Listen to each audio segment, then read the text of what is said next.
Okay, welcome to the February Chemical Consultants Network meeting. I'm Mike Michalczyk, the chair of CCN. For those of the audience that don't know, CCN is a group of chemists and chemical engineers that provide guidance, expertise, and resources to members who are consulting or interested in consulting. We're a topical group of the Philadelphia section of the ACS. We also hold monthly meetings of interest. Today is one of them. And for $35 per year, paid members can create a web page on our website to attract clients. And I'll be talking about this in my charts, but our website is chemicalconsultants.org. So our former chair of CCN, Keith Wing, will introduce tonight's speakers. Take it away, Keith. Okay, thanks, Mike. Can everybody hear me? Yep. Yeah, you're good. Oh, okay. I thought a little while ago that the Younger Chemists Committee of the American Chemical Society and the Chemical Consultants Network, although we kind of work side by side, especially in this region, we're both, affiliated with the Philadelphia section of the American Chemical Society. We really didn't know each other all that well, and the demographics of each group are a little bit different. CCN tends to be a little bit older. YCC is obviously younger chemists. And I thought it might be kind of an interesting thing for two groups to at least talk and get to know each other. And so Mike and I talked, and we talked with some of the other folks in YCC and decided this might be a fun event just to get to know each other. So towards that end, we're going to have two guest speakers, Isabella Goodenough and Taylor Keller of the YCC, and Michalczyk, our chair of CCN, will talk on our behalf. Isabella Goodenough is the chair of the Philadelphia Younger Chemists Committee. She's on the board of directors of the ACS Philadelphia section. Taylor Keller is the vice chair of the Philadelphia Younger Chemists Committee and serves on the American Chemical Society National YCC. And Taylor is finishing her PhD at Temple in bioinorganic synthesis and X-ray crystallography. YCC, they are trying to advance STEM education and further retention in STEM in education through peer-to-peer mentoring programs and through community engagement. Mike Michalczyk is our current chair of the Chemical Consultants Network.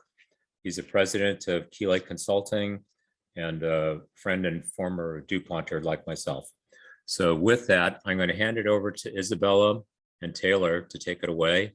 And then after that, Mike will talk about CCN.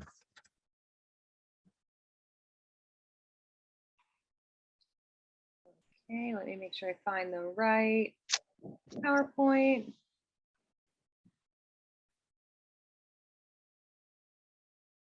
Well, while you're doing that, Isabella, can I just say something real quick?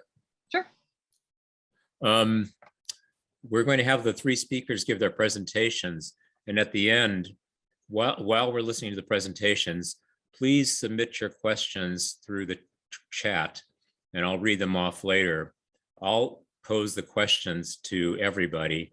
We'll let the speakers answer the questions first, but if people in the audience have things they'd like to add to answer the questions, please speak up. But I will pose the questions to the group if that's okay. Okay, please go ahead, Isabella. Okay, so yes, thank you so much for having us tonight. We're really excited to kind of share some of the work that we've been doing over the past few years. My name is Isabella. I recently graduated from Temple University, actually back in August, with my PhD in physical chemistry. And then right now I'm still currently looking for a job. And I think it's challenging for me right now because of COVID, number one. But number two, I secretly wish that I was a chemical engineer. But it is what it is, and good things are bound to happen on the horizon. And we also have with us Taylor Keller, if you want to say a few more things about yourself. Yeah, so hi guys, I'm Taylor. I'm actually finishing up my last semester of my PhD at Temple, where Isabella and I met. Little bit of a different focus for me compared to her is I do more bioinorganic synthesis and single crystal X-ray crystallography, but active in the Philadelphia section as of now. Don't know where I'll end up when everything's all said and done, but I also am an associate member on the national YCC. So some national programming, and just trying to figure out where the YCC can fit in and how we can help younger chemists all over our nation.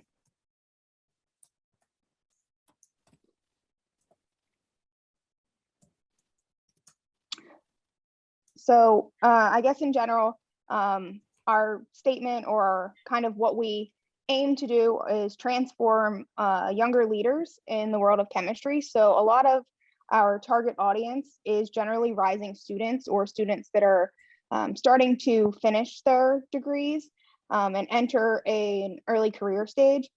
So we do have a wider range of people that are going to go into government, going to go into industry, going to go into academia.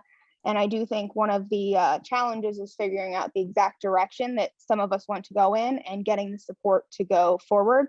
Because most of you know, as you're finishing your degree, it's always focused on one type of path. They don't really give you every path straightforward and laid out and how to do that. So we kind of navigate and work together so we can all end up ultimately where we want to. So we help younger chemists develop skills, whether that's through presentations, symposiums, or just networking opportunities to positively impact any of their career goals that they would have wherever that path ultimately leads. So advocating for our needs is probably the biggest thing. A lot of people don't always take into account some of the ideas that younger chemists have just because we're not as experienced as most.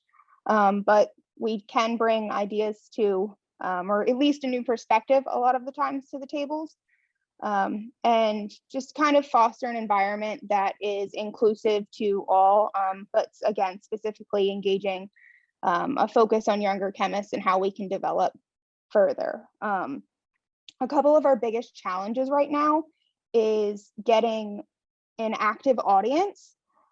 So again, a lot of us are finishing degrees or just starting in new positions.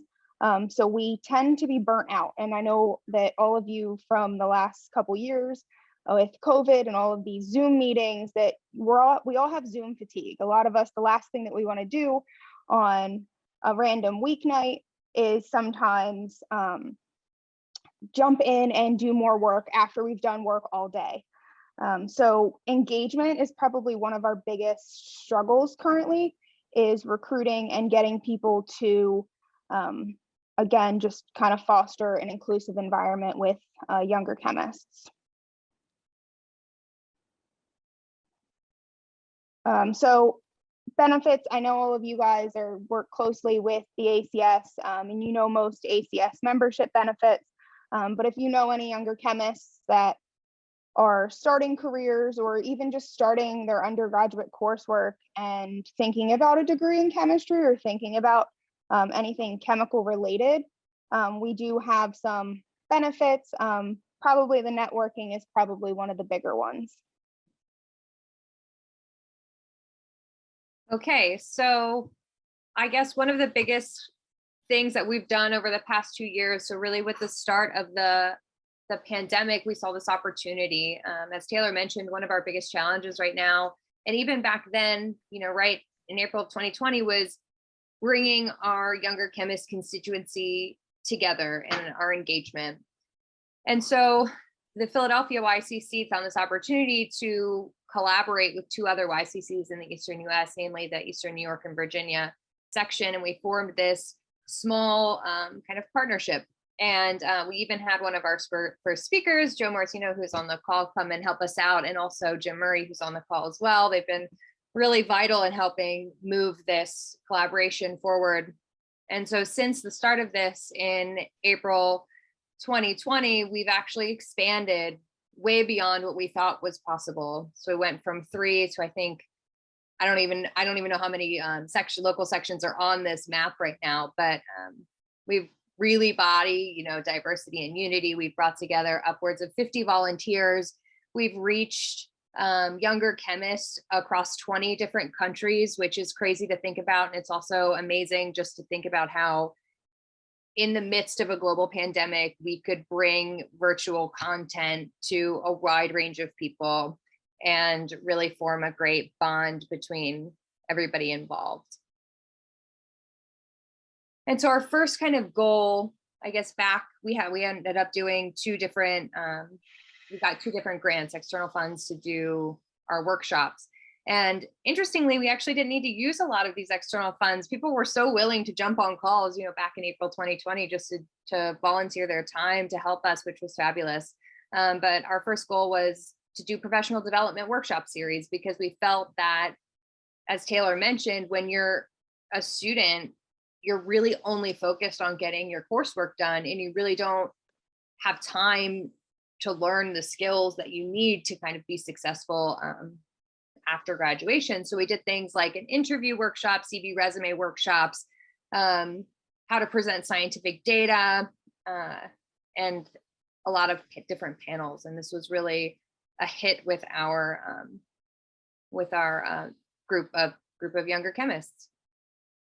And we also did an interesting thing where we felt like, again, when you're a student or you're just starting out in your career, you have a one-track mind and you really don't know what else is out there. And so we did this event series called A Day in the Life, where each month we highlighted a different career path in chemistry, and we brought in a speaker to kind of tell us what it's like to be in their profession, and any advice that they might have for younger chemists to, pursue that type of career path. And then I guess this was something that was new and innovative, and it ended up blowing up, and it became a really big hit with our group. And it's called the Self-Care Saturdays, Self-Care Sundays series. And it was all about, mental health and just well-being. And we had a bunch of different workshops: self-care, stress management, yoga. We had a lot of social events, and it was really just to take you outside of being a chemist every day and to really focus on yourself and to realize that it's okay, to feel like you have imposter syndrome, or to be stressed, or to be overwhelmed. And these are the resources that you have to handle them. And expanding on what Isabella said a little bit, I feel like with the younger chemist in general, or the younger generation, I should say in general, self-care is becoming something that's more widely practiced, I guess, more widely accepted in terms of mental health. So incorporating that in something that, we do every day with our chemistry field, and becoming understanding with other people that are going through the same experience, has been extremely beneficial for a lot of people. Okay, and so we've also hit social media. This has been something that we've kind of targeted, especially now in 2022, where we start putting out these campaigns. So in 2021, we focused on, Black and Women's History, Pride, mental health awareness, all of the big kind of months. We've posted something on LinkedIn, Instagram, Facebook, and Twitter. I personally don't know a lot about social media, but we have a lot of good people that have those skills and can come together and teach us all about that. And this is also something that was really great. We really wanted to learn more about being inclusive leaders. So anybody that was part of this Younger Chemists Committee or the Eastern US Partnership, we came together, we read a book, and we had a book club. And it was a safe space to have meaningful discussion and to kind of share strategies and, become better leaders. And it was really a great experience. And I think we're starting a new book soon, so that's also exciting. And then expanding a little bit on that, in terms of the inclusivity aspect of it, the National YCC helped co-host one of the ACS webinars on diversity and inclusion, specifically with, again, younger chemists in kind of a hidden disability realm. So a lot of the way that previously, when you think about a disability, a lot of people always think of an outwardly visible disability. And the whole focus of that webinar was on what you would consider a hidden or an invisible disability. So we had a speaker that couldn't really see, and explained how they navigated their way around a lab, or what their limitations were, and what could be addressed in terms of helping others that want to pursue a degree that might necessarily be visually impaired or can't hear as well, we had a speaker who was deaf and explained exactly how their experiences were.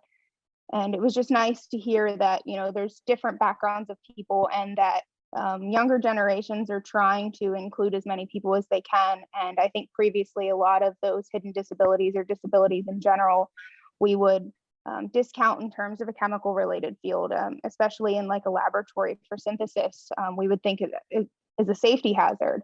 But hearing experiences from them saying, no, we just need X, Y, and Z to succeed.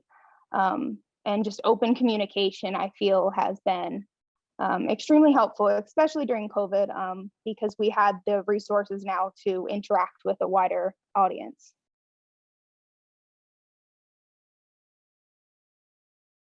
Okay, so right now, as we mentioned, our biggest challenge is getting our younger chemists involved. I mean, the goal in 2022 is to bring everybody back together in person, right? But every time we meet that mark, something happens, you know, a new variant, we get pushed back.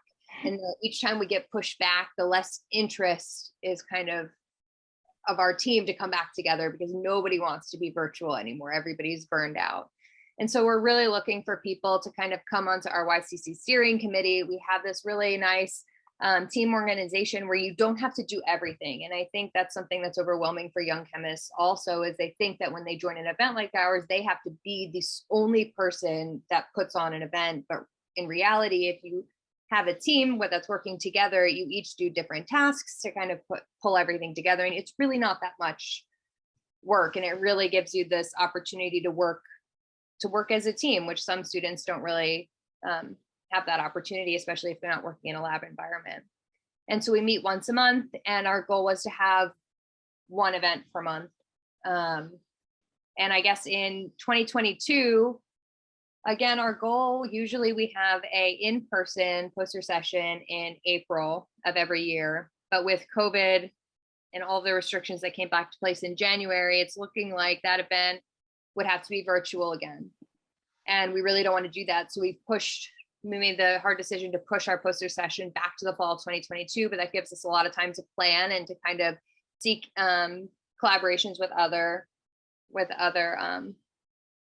committees. And so we have obviously our presenters, which are our students. We even go from high school students all the way up to postdocs. We're recruiting for judges who will come around and kind of judge our poster presenters, who will then win prizes. But we also really want to implement this career fair aspect as well. And that historically in person has been restricted to just like graduate schools. But in the fall of 2021, we actually did a virtual symposium where we had a career fair, which included a lot of industries in the Eastern US. And so for Philadelphia specifically, if we could get a lot of people from like local industries to come and talk about what they do, it would give them a real life day in the life of that company, which we think would be really interesting for our students. And so, yeah, go ahead, Taylor. I was going to say, I feel like that's something also we've historically, like Isabella said, struggled with in terms of getting involvement for the career fair. We always try to reach out to companies, try to reach out to universities, and occasionally we'll have someone say, oh, we'll send someone. And then they either don't show up or they send one person. So the interest in terms of the career fair aspect always seems high at the beginning and then rapidly falls off. And we'd like to be inclusive of everyone and showcase the other opportunities and the other networks of people that are available. And I know we talked about one time having a different booth for different committees within the ACS, or just different groups around the area, because it's not just the students that are going to be there. I mean, obviously they're going to be a priority in terms of their presentations and the work that they're showcasing, but there's academic advisors, there's a lot of the judges are industry focused, and a lot of our presenters are kind of terming out of their degrees, whether that be an undergraduate degree or some kind of graduate degree. So having those opportunities would be really beneficial. So if it's something that you guys are even interested in terms of having a booth, hopefully everything will be in person, which, like Isabella said, we're trying to push off just to kind of get everyone back together. particularly Temple. The reason why is they chose a virtual recruitment weekend. So we figured that they wouldn't want to have any in-person events if that's the way that they went for the spring semester. I think that's all we have for today. I can't see anybody's faces, so if it's all right with everybody, I'll stop sharing my screen to do the Q&A. I think Michalczyk is going to be speaking now. Oh, okay, perfect. Yeah, I'll do some, I have about 6 charts, and then we can have the Q&A. But yeah, Isabella and Taylor, I think having CCN join your YCC fair would be a good idea. We've done that before with Philly ACS, where they've been at the Chemical Heritage Foundation. And I think it's always a good idea. You know, so let us know. We can participate in that, assuming it's in person. Yes, we will give you a date once everything. Which is always an assumption in this year again. So yes. So let me share my screen. Put in slideshow. Okay. So can you see my charts? Yep, Yep. all looks good. Okay. So thanks Taylor and thanks Isabella. That was a good introduction to YCC. I'm just going to present a few slides about CCN. CCN really is an organization of consultants. It was founded in the 1990s by Bill Goten and Dave Volshin, a chemist and a chemical engineer. And it's really an organization to help consultants. Our main mission is people think about consulting and, how do I get clients? How do I start a consulting business? How do I do all these things? And CCN is, helps consultants by holding these meetings. We have meetings that are on specific issues around consultants, lawyers and a variety of things. And we also have meetings that are, just on more general topics. And then we have meetings because we're a group of the Philadelphia ACS, like today with YCC. So our mission is really to help consultants. And these consultants are typically chemists, chemical engineers, and other scientists in chemical allied disciplines. And this is a fancy corporate speak for biochemistry, pharma, the other chemical industries that are not specifically traditionally chemists. When I was in grad school, it was analytical, physical, organic, and inorganic. And so, we try to be really inclusive to all types of people that are in the chemical industry. And we really exist to help professionals. I know when I became a consultant, and this was almost 7 years ago, I didn't know what I was doing. And I just went to a CCN meeting and I learned a lot from people on how to become a consultant, what to do, how to start your business. You're now a business person. You got to learn how to use QuickBooks. You got to learn how to do you got to get an EIN number from the IRS. So there's a bunch of things that you have to do. And also you have to get clients, which is actually the toughest thing to do. Like, how do I get clients? Because you're no longer an employee with a W-2, you are 1099, you have to get clients. So we try to help people, get through that. And there's a lot of resources that we know, people that we know on LinkedIn, and some resources on our website to help people do that. We're also a topical group of the Philadelphia section of the ACS, and they support us as well financially. And we meet the second Wednesday of every month. Typically, sometimes those meetings can move depending on holidays, to discuss topics of interest to our members. So I just did a slide on why chemical consulting, because, I think from, Isabella and Taylor, your perspective is, why would you be a consultant? Taylor, not finished grad school yet, and Isabella, you just got out. And so you really want a full-time job. You want to start your career. So why consult? And then typically the reason people consult are kind of like the 5 bullets down there. And I got some of this information from a website called Zippia, which I think considers all consultants in the US globally. So everybody, it's hard to get just information on chemical consultants. But typically, I think the number one reason, as far as we see in CCN, is somebody who's had a career for 20 years and gets downsized, and they don't know what they want to do. And maybe they're in their early 50s, maybe they're in their mid 40s, maybe they're 60, and maybe they want to go back to full time, maybe they want to start consulting. So something happened to your job a job discontinuity or downsizing that kind of brings up the idea of consulting. For me personally, it was a relocation. I had to, my company wanted me to relocate to Houston, and both my wife and I couldn't do that. And so the win-win proposal was that I became a consultant and still work with that business, who's my client, my main client. So the job discontinuity was how I got into it. But a number of people get into it from downsizing, and which continues throughout the chemical industry, you know, almost on a yearly basis these days. Some people get into it because they want they want part-time employment. You know, I think that's easier when you're older and you've been in a career and you've saved money. It's much tougher when you're younger. But you know, the gig economy was a buzzword 2 or 3 years ago. I don't know if it still is after COVID, but you know, there's a lot of people who want part-time employment.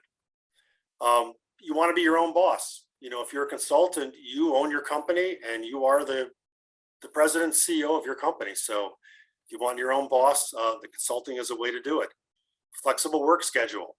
So these two, flexible work schedule and work from home, COVID has impacted a little bit. I'm not sure how that's going to play out in the future. So those may not be as crucial for consulting because sometimes that might get baked into full-time work. But flexible work schedule and work from home is part of consulting. So Zippia said the average age of all consultants was about 44. But I think chemists and chemical consultants probably skew higher. I would say the average age of chemical and chemical consultants are probably in their 50s. I think most of the people who we've talked to that start into it, there are exceptions, are probably in their mid-50s. And they experience the job downsize or a job discontinuity. So what do our meetings do? And what does CCN do? So we have our monthly meetings. Today is one of them. So we want our meetings to provide consulting advice from local and online experts. So a couple of meetings ago, we had my attorney spoke on what consultants need to understand from a legal perspective.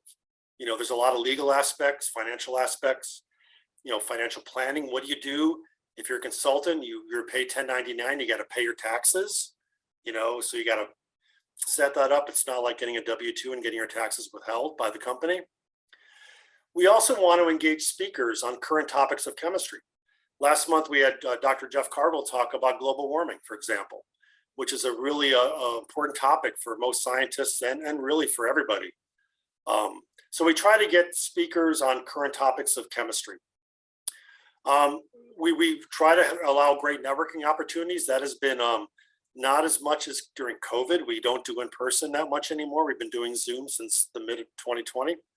So I think once COVID allows us to meet in person, you know, our meetings provide good networking opportunities for people. We're probably going to keep the Zoom aspect because that really allows us to connect with people outside the Philadelphia metropolitan area.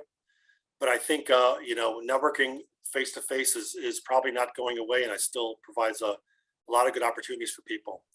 And strong relationships with associated professional groups like YCC, like Philly ACS, like IMC, Institute of Management Consultants, we've had joint meetings with. So we try to help consultants, but we try to also give a little broader base of people. And we're thinking about actually doing some networking when things open up, maybe just go to a place, a restaurant or something, and just do a happy hour networking, get to know people. And I think we're thinking of things like that. Hopefully COVID will allow us that later this year. We also have a website, it's chemicalconsultants.org. And our website provides information about CCN and also a website builder. So our members for $35 a year can put a web page on, which is searchable, and it can attract potential clients. I've gotten clients through the CCN website before. So joining CCN allows information, but it also allows consultants to have another, if you want another channel to market, you know, because when you're a consultant, you want to maximize your channels to market, whether LinkedIn or CCN or whatever group is going to promote you and, you know, get you more clients. So what are some of the challenges that CCN faces? Well, the first one, I think Philadelphia ACS probably understands that one too. It's a volunteer organization. So you're only as good as your volunteers. And so, we luckily we have enough volunteers, but that's always difficult. People have to devote their time, and and some people are busy, and so it's always a challenge when you have a volunteer organization. Declining membership. Most of our members are older, and our members that are in their 70s, may not be as active as they were back in their 50s and 60s. So we do see that, as our members gets older, our numbers decline. We've picked up a lot of new members this year. So, we're trying to figure out, how do we attract new members? How do we attract people who may not want to consult now, but maybe thinking about it in 10 years, maybe their career, what am I going to do in my career when I'm 45 or 50 or 55 or 60? So, declining membership is something which we always struggle with year after year. Attracting younger chemists. This is the purpose, I think, Keith and I thought about this meeting, and engineers. So, you may have an interest in talking to us because you may want to consult later in your career. I mean, I like it a lot, but it may not be the best thing when you're in your 30s, but it may be a great thing when you're in your 50s, or maybe in your 40s. And also how to better serve the consulting community and the larger chemical enterprise. So we do a good job of serving our community, but how do we serve the larger chemical enterprise? And I think, Isabella, you were kind of alluding to that. How do we serve the chemical industry out there? How do we get more participation from chemical industry? Because we're not employees anymore, but they are potential clients. So that's all I think I had to say. And so I'll open it up to a Q&A and stop my sharing. Okay, thanks, Isabella and Taylor and Mike. I'm going to pose some questions from the audience. First one comes from Sharon Haney, who's our friend and colleague from ACS and my former DuPont colleague. Her question is, YCC is almost 50 years old. Has the mission changed? Are there any accomplishments to celebrate since the establishment of YCC? So I'll go ahead and answer this. So I think that the overall mission is generally same, with the exception of, as times adapt, we always grow to encompass more. So it all started out with just a couple younger chemists. And then I think part of the big accomplishments was being recognized as a formal subcommittee.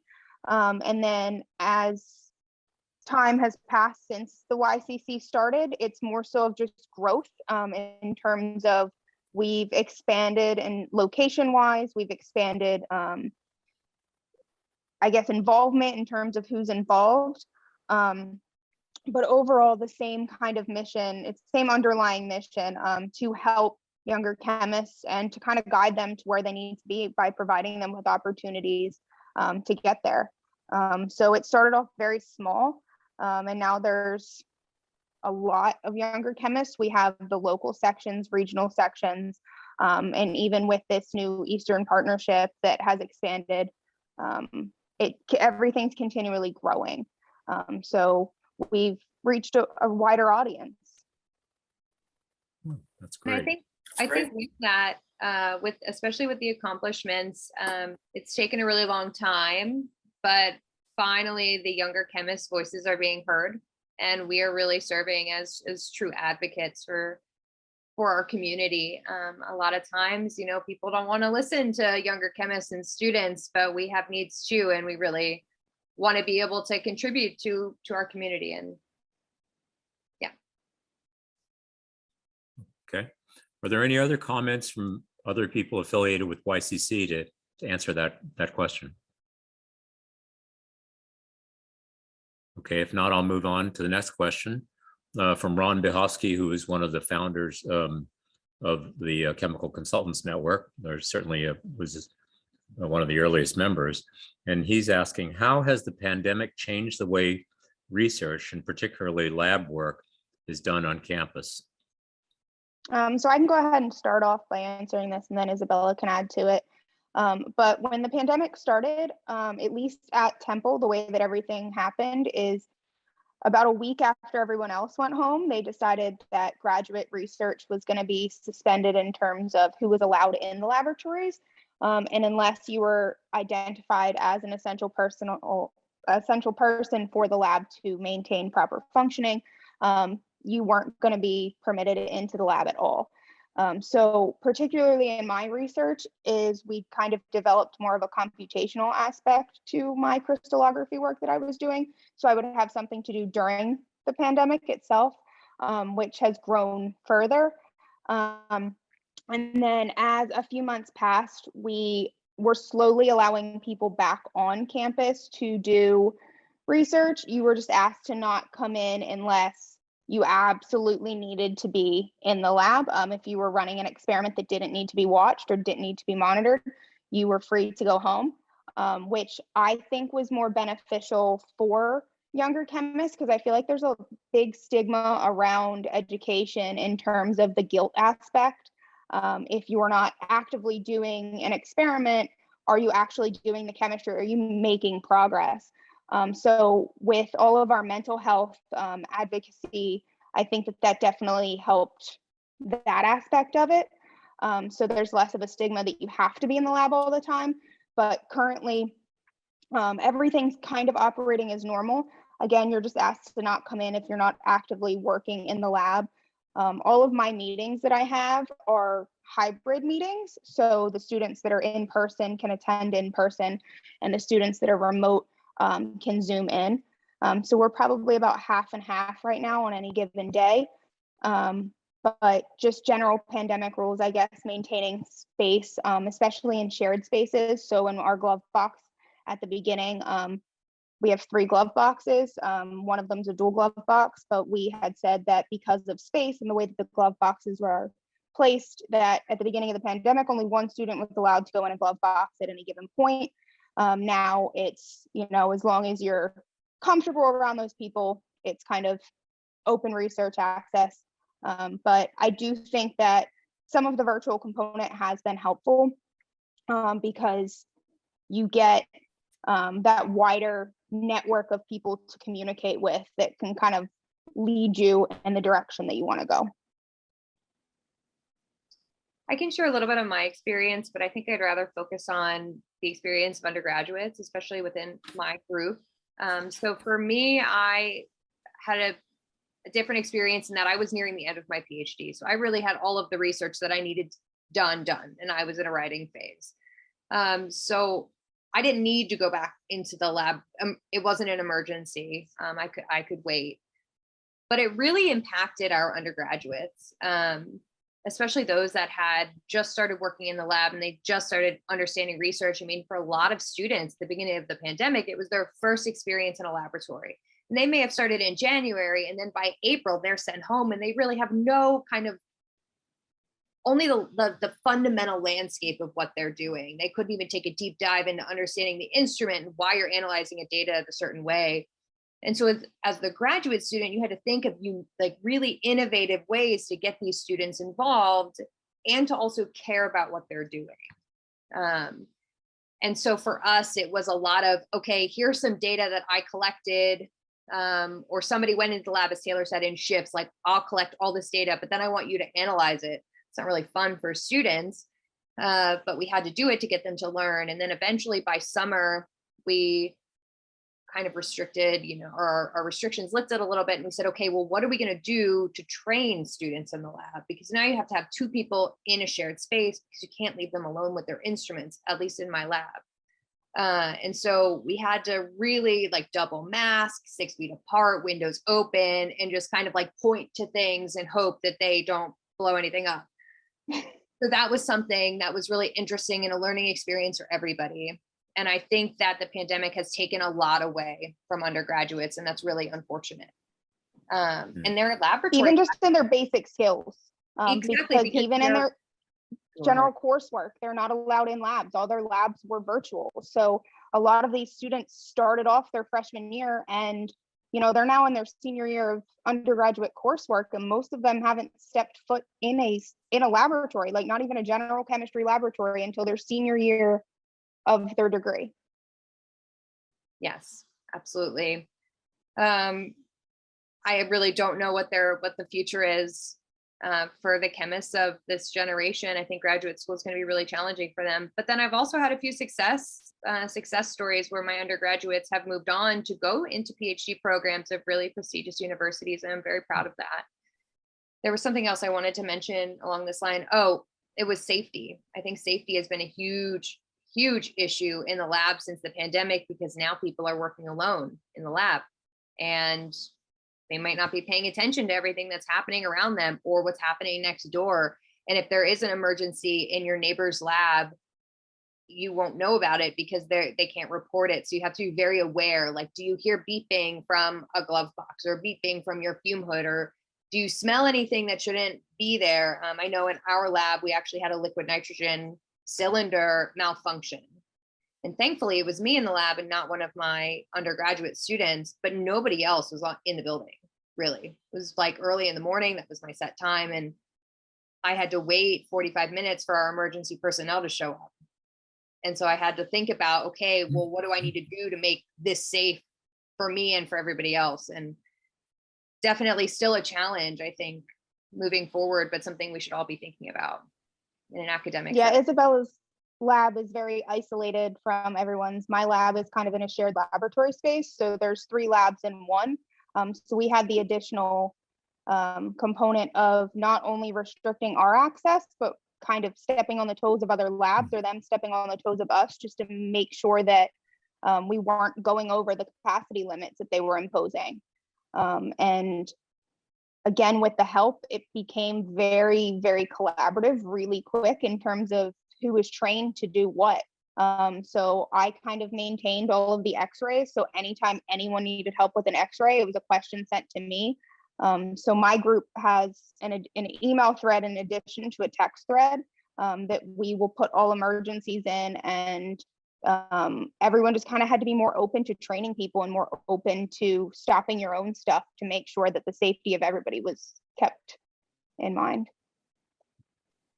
I'd have to say that this question by Ron and listening to the comments from you two is quite concerning, shall we say. The only comment I would have is that the CCN is very, very rich and very, very experienced chemists and chemical engineers. Now, obviously, there's legal constraints. There's, all different types of indemnity, legal issues. But the people that are in our population have experience in everything from cloning to running petroplants to legal aspects of chemistry, all sorts of different things. If you guys, I don't know how we might be able to help out, because it could be a very tangential relationship, but it's something you guys could at least think about and keep in mind. And obviously you guys have at Temple or any other university, Penn or wherever, you're going to have your own people who are responsible for safety and this, that, the other thing. But our guys and gals, if it's nasty, there's a chance we might have seen it. So maybe we could help out. So there's a comment by Chris Onyeso, who says, I'm very impressed by the many good things that YCC is doing. I wish this was available when I was a young chemist. And I think I would second that wholeheartedly. In fact, to build on Chris's comment, I thought that day in the life thing that you guys had was a really cool idea, because that's a really neat way to get chemists or chemical engineers from very different backgrounds to sort of speak to what's really important or not important in their lives, and gives everybody at least a quick little snapshot of, let's say, what it's like to be a patent attorney related to the chemical industry, or what it's like to be a synthetic chemist in pharma, or what it's like to be a scale-up chemist or something. So I think that's really great. I would also make a comment that you guys have mentioned a couple times this need for self-care. Let's dig into that a little bit, since there's no other questions accumulating in chat. I'm a little bit curious, building on that, what do you guys find, it's a handful, just a few of the most stressful things that young chemists face? And I would presume that part of it is getting positions and jobs, but is it beyond that? What other stresses are you guys feeling that you think maybe us older generations of chemists and biochemists didn't have to face as much. I think something that probably everybody faces, it doesn't matter if you're a student or if you're a recent graduate or even a, early career chemist that just started in a new position, everybody experiences imposter syndrome, and learning how to cope with that and realize that your own self-worth and you are worthy of being where you are, and you were hired for a reason, you were put into this research group for a reason, asked to write this proposal for a reason. That's something I think that is a lot of chemists struggle with. Could you say that again, Isabel? Did you say imposter syndrome? Yeah, so imposter syndrome, feeling like Feeling like you don't belong, you're not good enough. like a lot of people feel that way. And somebody told me a way to think about it, but now I can't,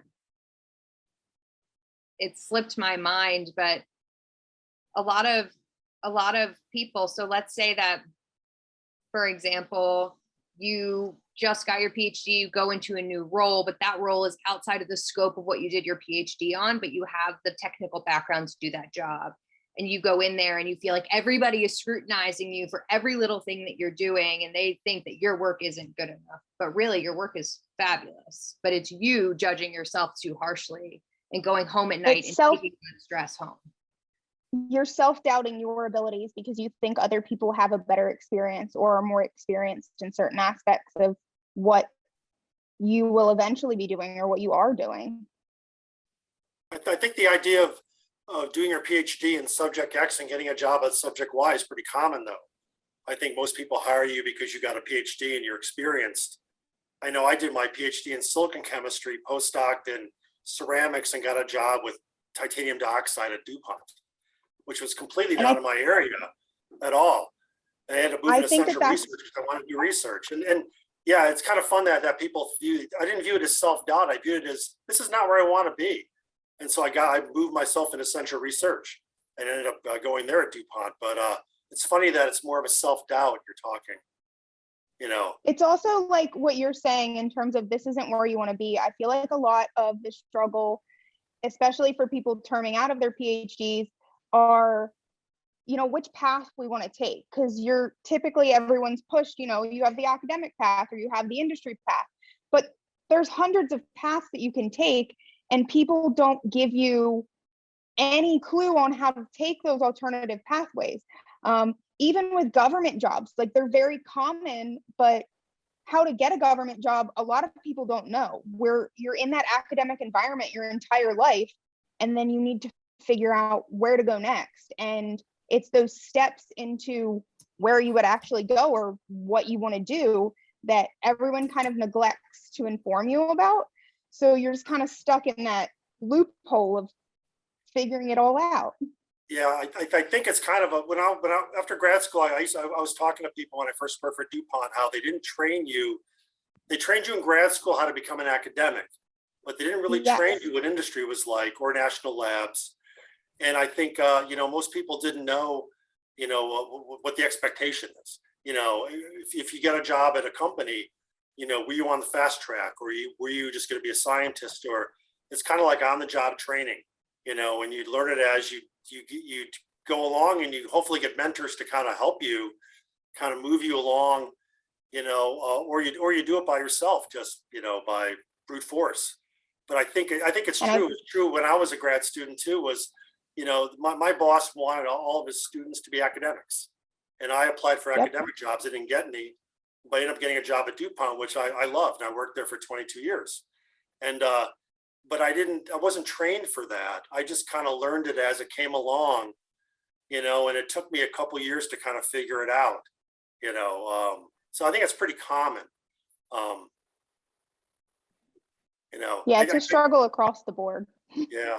I think the thing is you should have good self-confidence, because if you got a PhD, you did something that's really difficult, and people hire you because you got a PhD. And I think it's true in most jobs that the jobs that I've taken have not been what I was trained at as a PhD.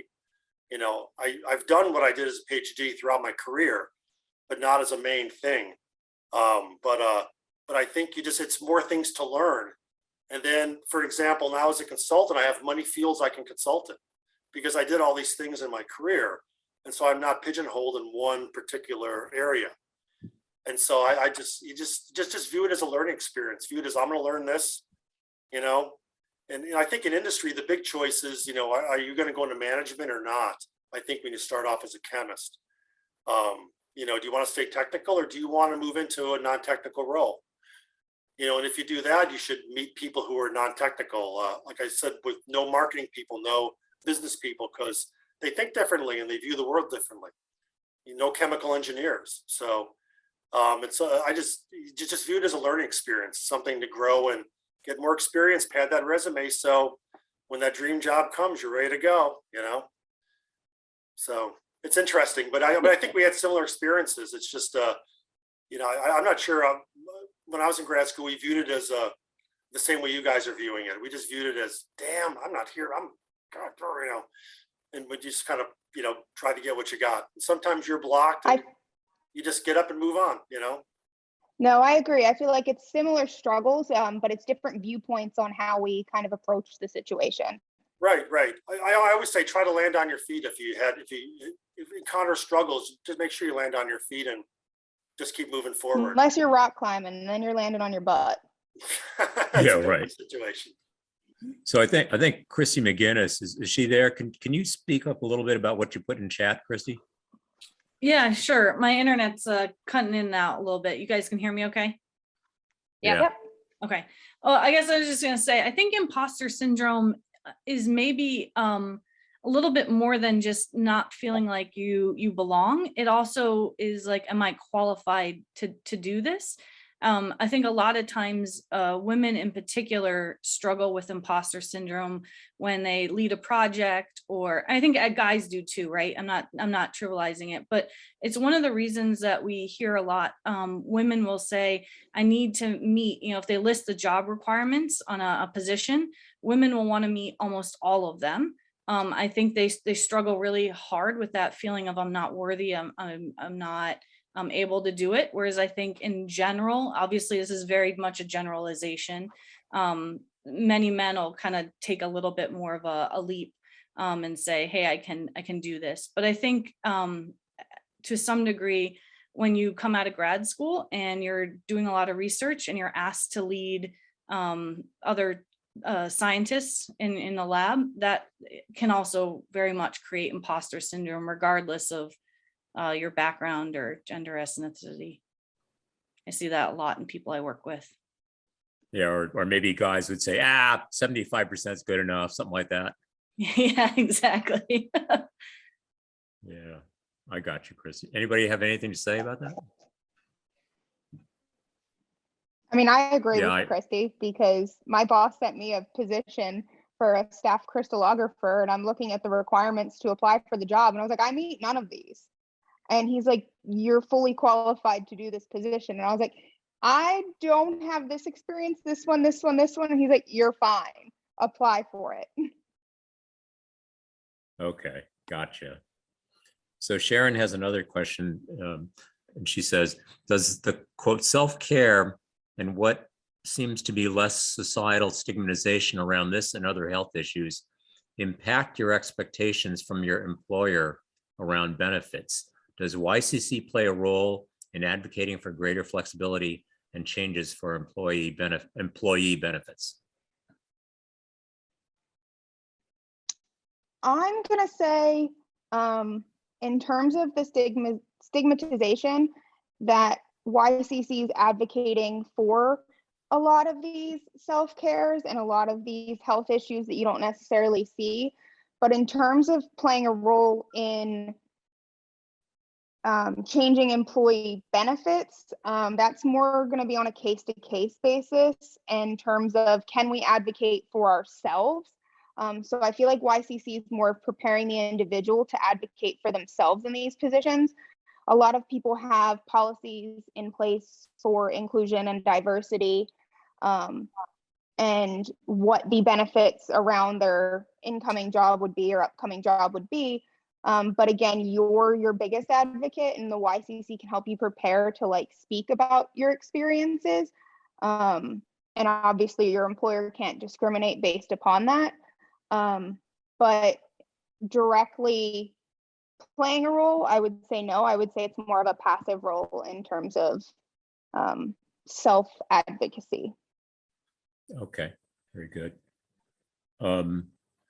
There's a comment by Ivana Sasimovich who says self-care is more crucial in the pandemic world with increased workload because of some co-workers going fully remote.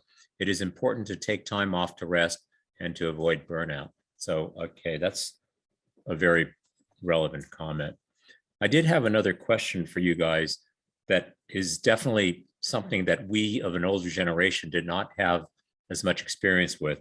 And that is when you guys are thinking about career paths, what sorts of decision-making process do you go through when you think about joining an established company like BASF or Dow versus joining up with more of a startup, a venture type of environment, which in our day and age really wasn't that prevalent. So when you guys think about those kinds of things, what goes through your mind? So at least, Isabella, you want to start? yeah, so for me, it all comes back down to the role of like the technical or management. That's the first question of which career path you want to go down. And if you're going down a technical path, it's easier coming out of your PhD because you already have all of that experience. And so if you're going, I mean, at least my thought process, which might be, I mean, it's my opinion, going to a big company first, it gives you a lot of flexibility in being able to move to a different company later because that company is very well known. But I don't think that's the only thing to think about. Also, it's what are you going to do every single day? For me, I don't want to do the same thing every single day. I don't want to go to the lab and just run samples all day. I think I would go crazy. But yeah, I don't really have much experience, to talk about either of those roles. I'm kind of trying to go more managerial track, which is even more challenging, especially coming from a technical background because you don't have that experience. And so then it's the question of, okay, well, what type of company is going to hire me for the skills that I have in my program management experience in my lab, but also in my volunteer work to kind of be more of that leader in a technical field. So can't really fully answer your question, but that's where I'm at. And I'm Well, you in a get the similar context. position. Go ahead. Well, you get the context of my question. I mean, when we were pursuing our careers, the possibility of joining a startup of, let's say, a group of people within your school that has a great idea, you manage to attract capital, which is incredibly difficult, but that really wasn't done all that much when we were pursuing our work careers. Now it is more possible. I mean, not all of them make it, obviously, we know that. Not all of them become Genentech or something like that, but it's so much more prevalent. And so I just wanted to get your guys' perspective on it. Riskier. Yeah, I was going to say, I would second what Isabella's saying in terms of at least the people that I've communicated with in terms of finding employment that are all finishing their PhDs. It's more of what path in terms of, do you want the technical aspect? Do you want more of the manager leadership position? And if you want the technical aspect of it, what kind of research do you want to focus on? So a lot of the startups are very specific. So I know that people that have very specific research interests tend to go more of that route if they want a technical aspect. So some people in my lab work on batteries. So they would look at startup battery companies because that's where their background's in, but they also want to stay kind of in that realm of research. And then for me personally, I like doing my single crystal work. So that would be something that I wouldn't mind doing every day, just for the sole fact of, you're getting a different picture in the end. It's not always the same compound. It might be the same steps.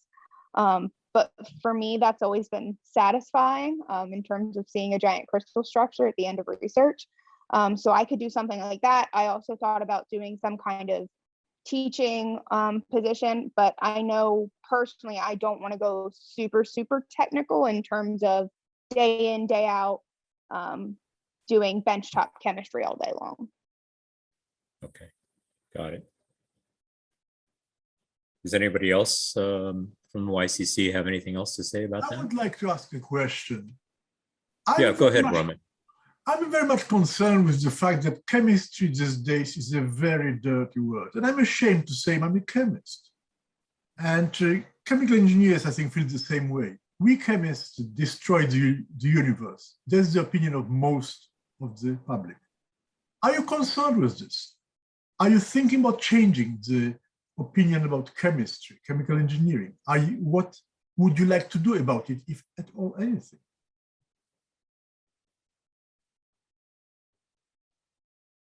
Well, certainly green chemistry is becoming a very dominant, interest in the chemical field. A lot of people are switching their practices to be more green. I mean, for me, you're right.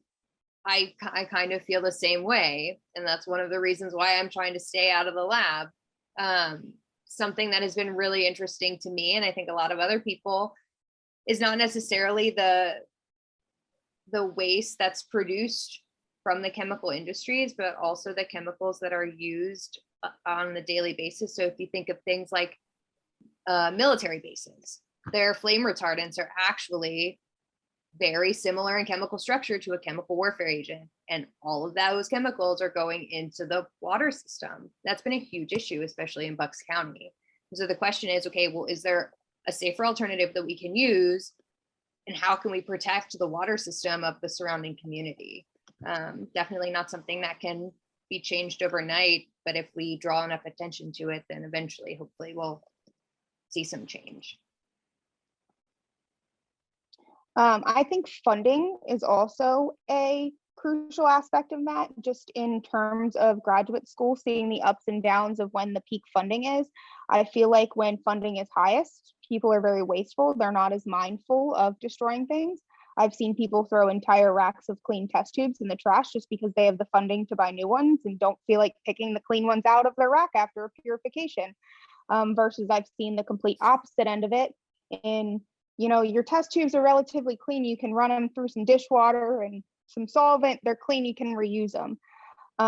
So I think funding is a big thing. And I think advocating for reusing things and not necessarily being as wasteful would be something that would be beneficial. I would personally like to see that be changed, because I do see a lot of things that are being wasted. You go get a syringe tip out of something, you go get a syringe tip, you don't use it because you get sidetracked by doing something else, and you're like, well, I don't know if this is used, so I'm not going to use it, and it just ends up being wasted. So wastefulness, I do think, is something that I would like to see be kind of tackled with upcoming generations. Mm-hmm. Yeah, there's So a we lot had of quite a few- problems that, oh, sorry, Keith.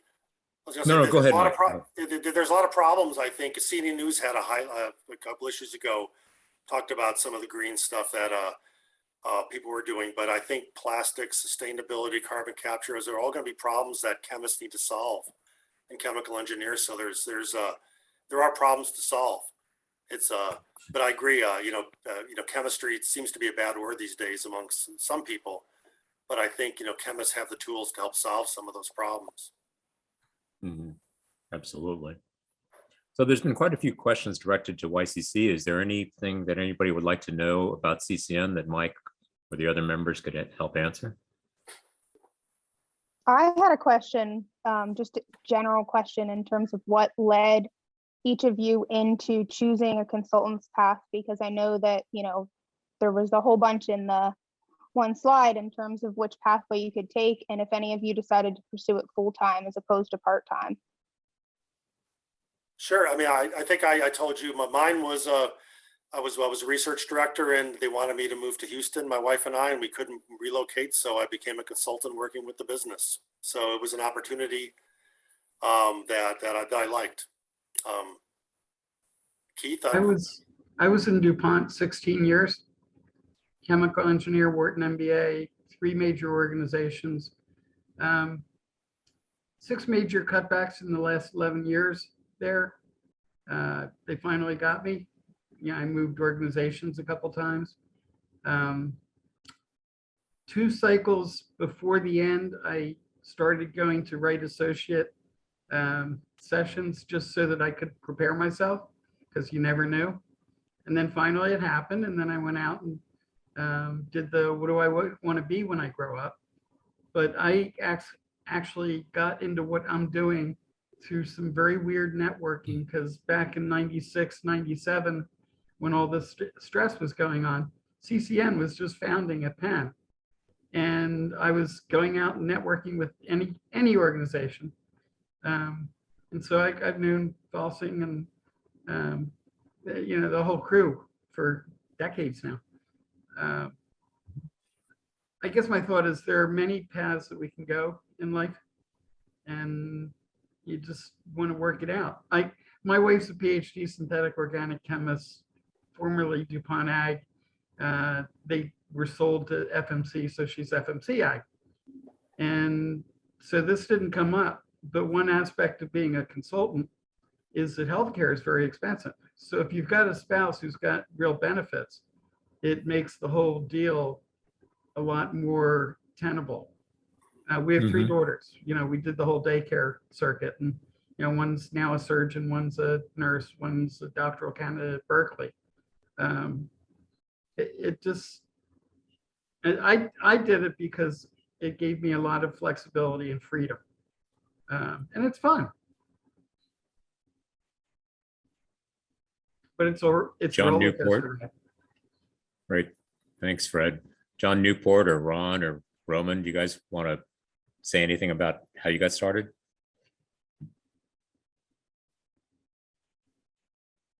Keith, I can say something. I mean, for me, it was just a brief period in terms of how I chose to do some consultancy.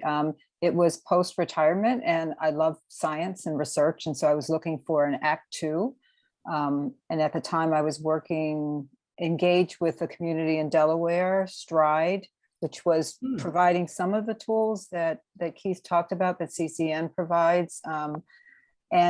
I got lucky, and through, again, a former colleague, and again, the network really does help, was able to serve as a basically managing an SBIR grant, NIH SBIR grant that had multiple university points of contact in the Philadelphia, New Jersey region for about 2 years. And I enjoyed it immensely, but there's been a hiatus. So again, trying to find something 2 years afterwards, it's not been, it's been sort of a fallow period, but so that's what got me. It was just post-retirement and wanting to do something that continued my love and joy of science in ways that gave me, as has been mentioned before, some flexibility to manage other things in my life. So it worked out in that instance. That's great, Sharon. Yep. Appreciate it. I would like to see that why come into the consultant actually with one concept in my mind is that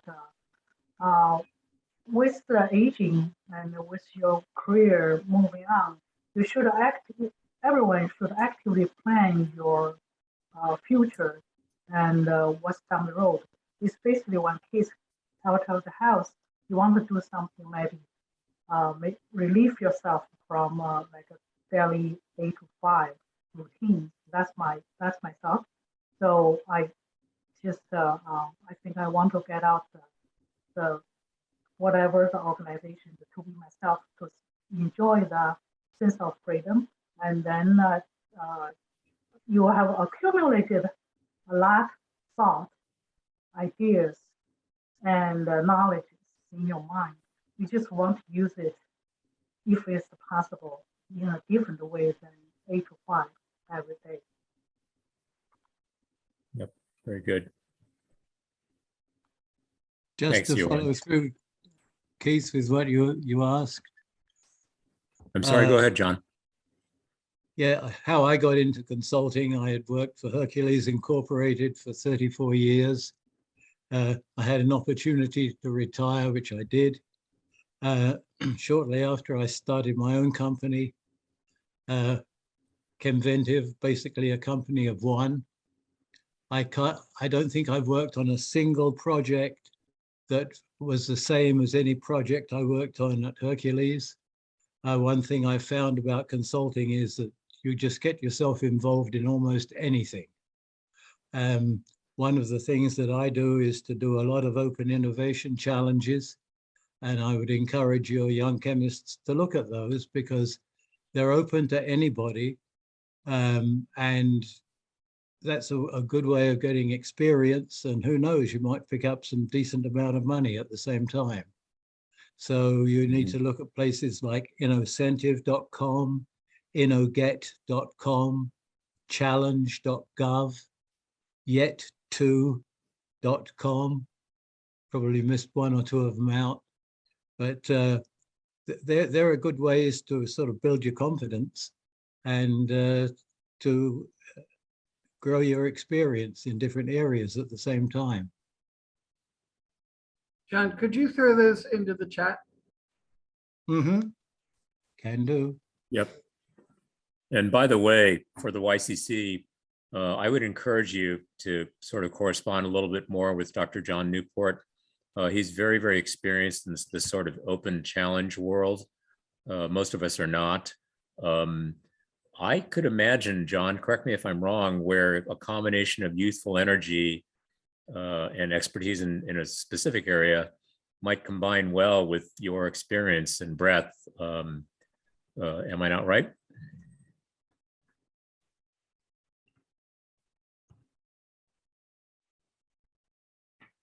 In other words, the teams of people can sometimes be formed for these challenges, right, John? He's muted. Correct. I Yeah, muted John. myself. Yes, correct, Keith. Right. And if the pieces are complementary, it's probably better than if they're all of the same skill set. Just So as- it is, go ahead, John. Actually, it was me.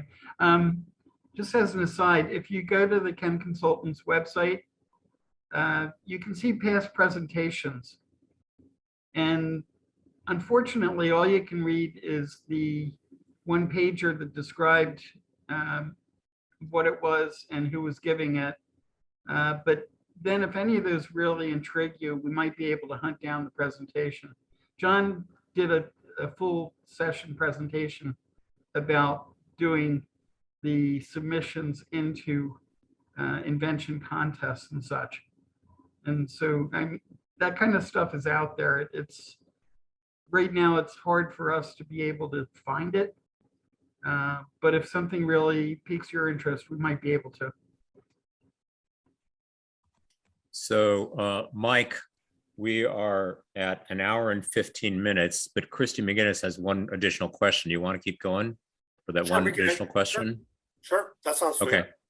Yep. All right, Christy is asking, now that more and more experienced chemists are not working in the lab directly due to the pandemic, they are, quote, consultants on projects. How do you see the changing job landscape impacting the role of consultants in the industry? Are they more or less critical today? That's a tough question. You know, it's hard to say because the role of consultants, I think what I've seen is things are more specific now as far as people needing consultants there. And maybe that's just because the cost has gone up. Firms that want to be on phone calls, our phone calls about information, it used to be more general. Now it's, I want to learn about something real specific. So, I don't know. I mean, the role of consultants, one of the advantages of industry or startups or small companies hiring consultants is they're hiring expertise. They don't really have to pay benefits. So it's cost effective from their perspective. So, you know, good consultants gets work done quickly. You know, you don't want to drag it out. It's kind of the opposite of being in research. You want to get things done quickly to give your client what they want and not spend their money. But I'm not sure how, I don't know if I can answer your question, Christy. Keith may have some perspective, but I think with COVID, I think there's probably less consultants. I know we heard that during COVID, people lost clients. I saw slowness in business, so things have slowed down a little bit. Are consultants still needed? Probably. Maybe their role is going to be a little more targeted than just a general person who's a know-it-all and everything. But I'm not sure. Keith, you have any thoughts on that, or? Christy, if it's okay, I'm going to change your question just a little bit and make a remark that relates a little bit more to how the chemical industry and pharmaceuticals and life science industries have changed over the last 20 years. It's not just with COVID, but I would say that with this increasing emphasis on the bottom line and profitability, and of course, okay, many of us own shares in these different companies, so we're shareholders too. So that's all fine. I guess I would make the remark that, if you're running a chemical plant, if you're scaling up a drug, if you're trying to launch a gigantic new antibody drug, if you're trying to create a new crop protection chemical that's really going to be really smoothly and competently, I will use the word in bold, competently developed.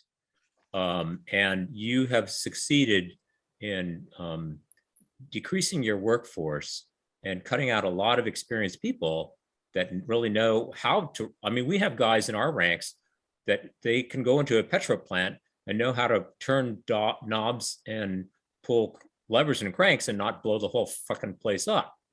And not everybody is that well trained. We have people that know how to discover agrochemicals. We have people who know how to, like Roman and John, that know how to discover polymers to an application.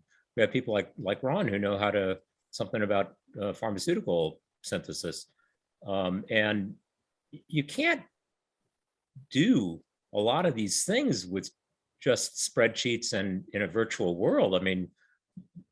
So I think that there is going to, at some point, need to be people who have real experience in doing these things. It's as long as we're still going to be dependent on the chemical enterprise and making things for 21st century modern living, and people want new things, those things are going to come up. And I think eventually consultants will be needed. And it will be a shame if a company has to suffer through like that HF release recently down in the, South Philly area and stuff like that. You can't keep going through stuff like that. So it's not just related to COVID, Christine. I think it's a little bit more roundabout answer to what you'd asked, but I do believe that that need will still be there. Sorry to be long-winded. Oh, no, thanks. That's good. Yeah, just let me add, Keith. Sorry, Christy. Consultants, like I know for myself and Ron Wachowski, we don't just sit in our office and work virtual. I've been in the lab many times as a consultant working with clients, kind of helping train the chemists or helping do things. So not all my consultant work is done virtually from my office. And that's true for a number of consultants. They work in labs or they, go to locations. Keith mentioned the people who work with the petroleum industry, go to the refineries. So I think, part of consulting, your office is your home.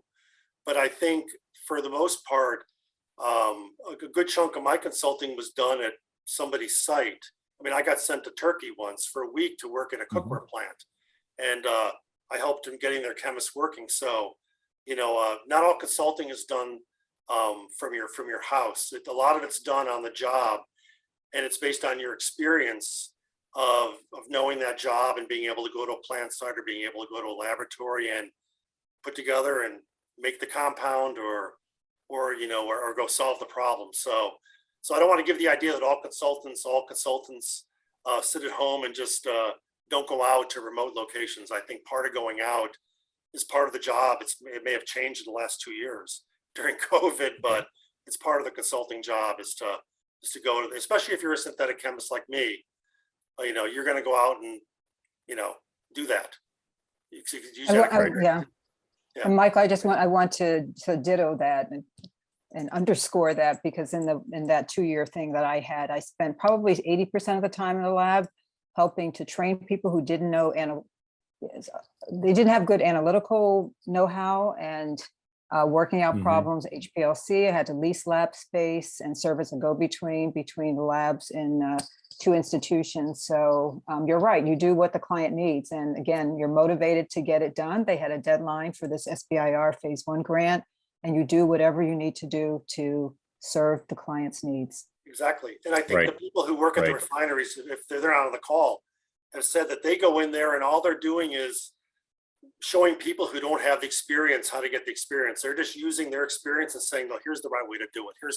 Here's the way to do it. So you're kind of imparting that experience to people and kind of hopefully getting them to understand, oh, I got it. So, but part of the idea of a consultant is to get the job done, and then hopefully you'll get another gig from the client, because you did it quickly, you saved me some money, great, So it's hopefully when COVID's done, the virtualness of this chemical world will revert back to kind of what it used to be, where you travel and you go places and you meet clients and you might go to the lab. And I've sat with a broken stir bar stirring a reaction with a thermometer to get it done because a chemist was doing something else, and I spent 3 hours doing that because we had to get the thing done. Right. So right. Okay, so we're meeting with young chemists, and it was earlier cited that the consultants are like in 50s plus. Just an observation.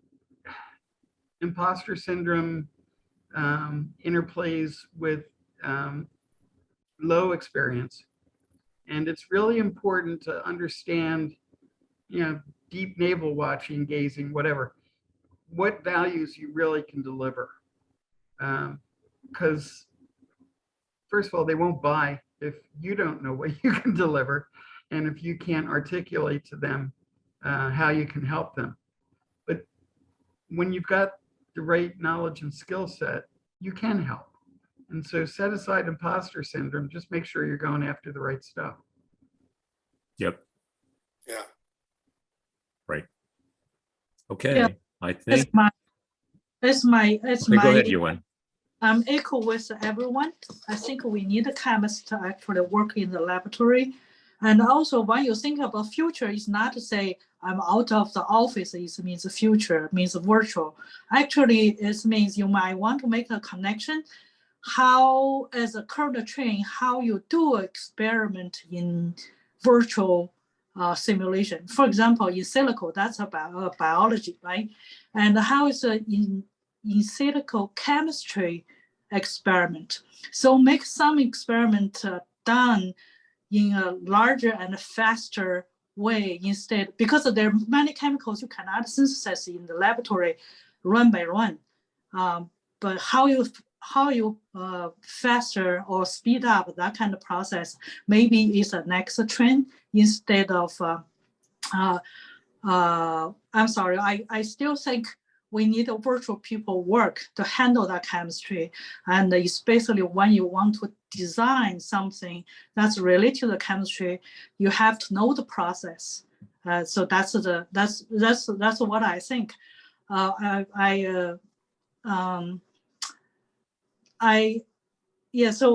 don't want to say anything more. I just think we need more chemists to know exactly what works in the real world, and then you can design it maybe happen in the future.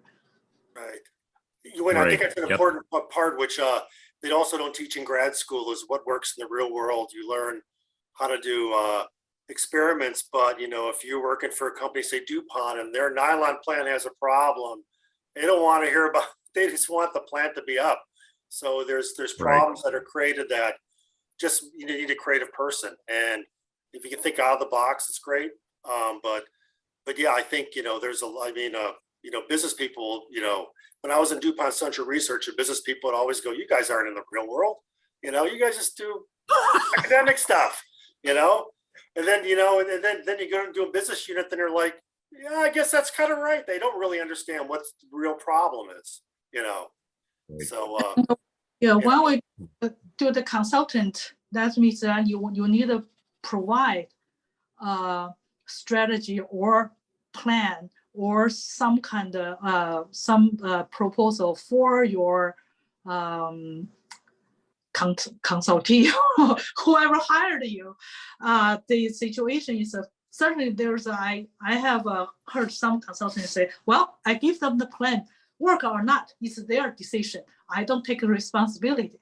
But you have to ask yourself, you took the money, what you gave to them, you have to worth it.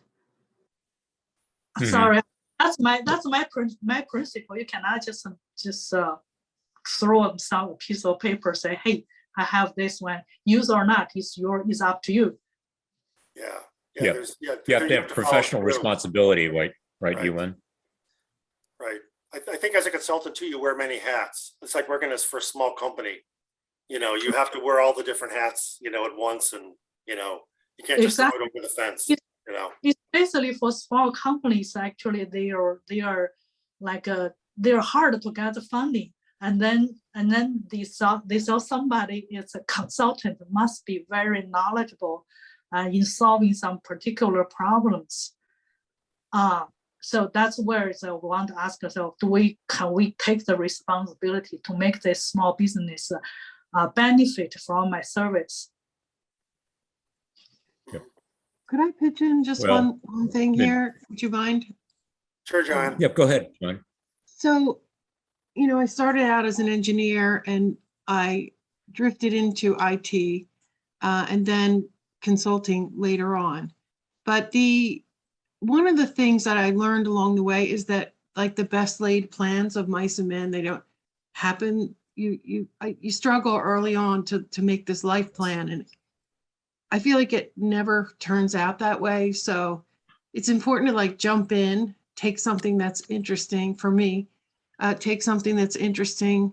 You learn from every job. You learn a lot from every job. And then just, keep your eyes open for that next branch in the road and that next opportunity. I looking back, I wish I had spent less time worrying about that. So just for what it's worth. No, I think that's a great comment, Joanne. Yeah, be agile. Okay, well, it's an hour and a half in. I think we are pretty much done here. I appreciate everybody contributing to the discussion. Thanks to Mike and Isabella and Taylor for speaking. Yep. And, Thanks, Isabel. Thanks, Taylor. Yep. Yeah, thank you for Thanks, letting us everybody, speak and network. Yeah. Okay. Can I toss out one other brief thought that I resisted talking about? You guys taking care of your people's heads is like an important dimension of what you're doing. Both of your universities have excellent med schools, and they're populated by extraordinarily stressed out people. They probably have some good materials that you could import over and apply as appropriate. A great idea. Yep. But please, Christy and Isabella, we're around. If you want to talk, please just get in touch, okay? Thank you so much for the invitation. This was great. Yep. Thank you. Okay. Yeah, for thank coming. you. And have a good night, everyone. Have a good night. Okay, thank you very much. Good night. Bye-bye.